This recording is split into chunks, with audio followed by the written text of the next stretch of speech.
Nasamsamang mahigit 100,000 pisong halaga ng iligal na droga sa ikinasang bypass operation sa Ordoneta City, Pangasinan.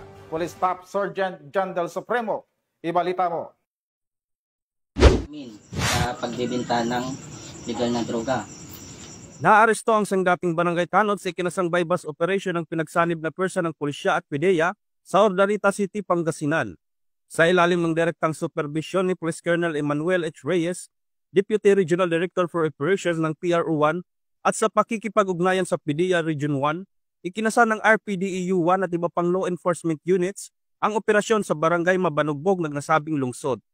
Nahuli sa operasyon ang suspect na kinilalang si alias Wasdak, 53 anyos, residente ng barangay Pinmaludpod at dating barangay Tanod. Nasamsam mula sa kanya ang 5 sachet ng hininalang shabu na may bigat na 15 gramo at nagkakahalaga ng 102,000 pesos. Kabilang din sa ebidensya ang mark money, budol money, isang cellphone, motorsiklo na walang plaka at iba pang drug paraphernalia. Isinagawa ang inventory sa mismong lugar ng operasyon sa presensya ng suspect at ng mga saksi. Matapos ang medical legal examination, dinala rin siya sa PNP Forensic Unit sa Lingayen para sa drug test at laboratory examination. Kasalukuyang nakakulong na ang suspect sa Ordoneta City Police Station at naharap sa kasong paglabag sa Section 5, 11 at 12 ng Republic Act 9165.